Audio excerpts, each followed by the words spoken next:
Well, first of all, congratulations to Yale. I thought they played a really persistent, consistent game, and that's what they do. And it was pretty impressive what they did in the second half. I think we had a long stretch that we didn't score in the third quarter. That I think was our undoing there. We didn't finish some opportunities. I think we had some good looks at it, but didn't score. And they capitalized on their end a few in a row, and that kind of created that gap that was tough to get back. And I know they scored a few at the end on the empty net, so the score isn't really indicative of what the game was. But it was a hard-fought game. I thought they earned it off the ground. They were better on the ground ball play than we were today, and that was, I think, a big determining factor in the outcome of this one. Coming out with some of those 50-50 ground balls really put them in position to be on the offensive side of it. And they are a very capable group there. They're very patient, and they ended some long possessions with goals, and that's what they do. And I thought we battled, and our guys were fighting from start to finish, but I think they were anticipating plays a little bit better than we were in terms of the ground ball play. We knew their ride was going to be tough, and I think early in the game we didn't clear it our first few opportunities, and they capitalized on that. I think once we settled into the clear, we did a nice job, but I think early in the game their 10-man ride gave us a little bit of a problem, and unfortunately we dug a little bit of a hole there. But to be in position, and then the unfortunate goal at halftime, to go down by one as opposed to being up by one or even tied at the half was a little bit of a distraction for us, but the credit goes to Yale. I think they really battled in that second half a little bit better than we did.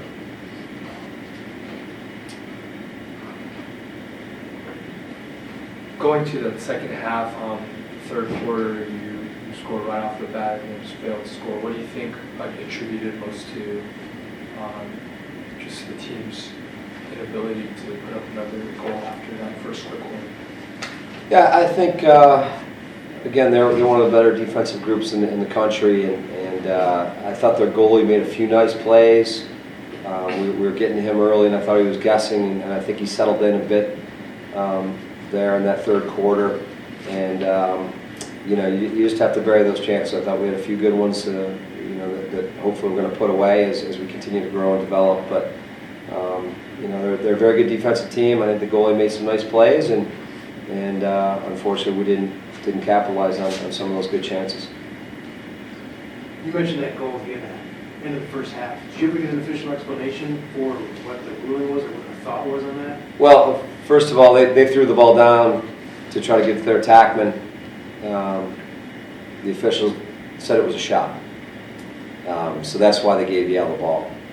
Unfortunately, with 0.4 seconds on the end line, I don't know how the play could have developed the way it did. There's not enough time. So obviously we didn't start the clock on time when the whistle blew. So that's unfortunate, especially because it's our home field. But it happens, and that was just one goal. And the game was not determined on that play. Certainly, you want to go into half feeling positive, and we drove it home to our guys. We were battling, we were doing a lot of good things. That was just one goal, so that didn't determine the game. But it's unfortunate that with 0.4, someone can throw it from the end line, throw it to a guy in front, he holds the ball, and then shoots it. Just doesn't add up to me, but it's what it is, and you have to play through peaks and valleys. You have to play through tough plays, and it was just one goal, so that didn't determine the outcome of this game. To the second quarter, when you guys went tied the game, obviously barring that goal that you just mentioned, what do you think that both of you, both John and Coach, what do you think that you guys did so well on the field to get the goals coming? Well, I think we scored on our first possession of the game. Then we failed to clear it, I think 2 or 3 times in a row, and they scored. So we didn't have the ball much in that first half, or first quarter rather. When we had it, I thought we could create some offense and good scoring opportunities. I think the second quarter we had the ball more. So it was just about possessions, and I think we did a really good job in that first half in particular of working for good shots, not just the first shot. And we were playing some pretty good team offense. So unfortunately, we didn't bury some of those in the third quarter, and that was the difference. Johnny had a lot of opportunities today, and they didn't all fall for him. I know he's feeling it right now. He battled against one of the best defensemen. He generated some great shots, and we're going to be riding this guy all season. So I'm proud of him, and he played as hard as he can play, and that's all we can ask of him. John, Coach mentioned the tough defense that Yale brought and how they were better off the ground. Can you talk a little bit about the defense and how patient that Yale defense was and making you guys work for everything you got from every level? Yeah, no, they're very good. I think first of all, I think they're just a very athletic group.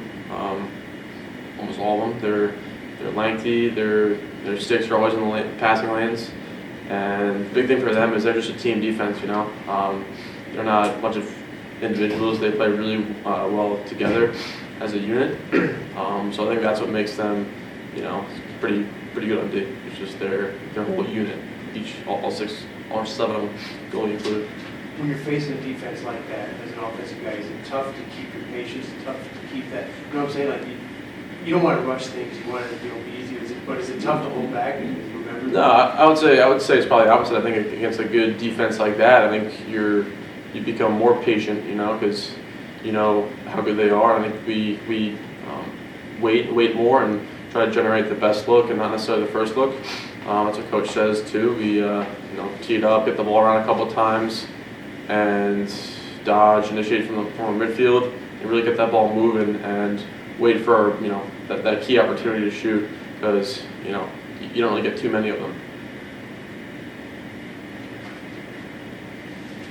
Coach, do you think because you guys were up against such a good opponent, nationally ranked, you guys started off a little stiff because the stats say that you guys, in terms of ground balls, in terms of clears, in that category had your worst game of the season. Do you think because of the opponent, maybe your guys were a little bit more apprehensive?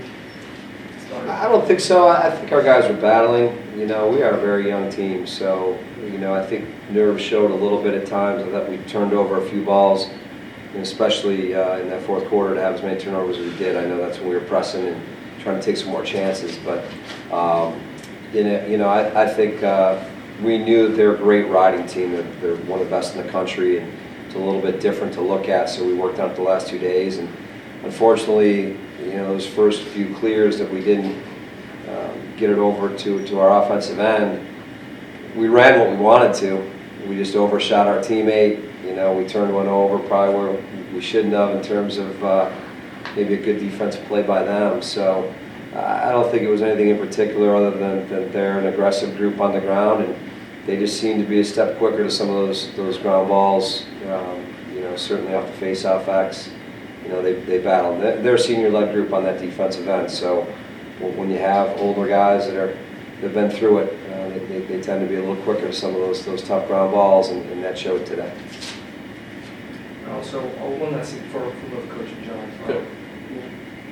This is the first Ivy League game. What is the message you want to send as a coach and as one of the 3 captains of the team? What's the message you want to convey in the locker room to the rest of the guys moving forward?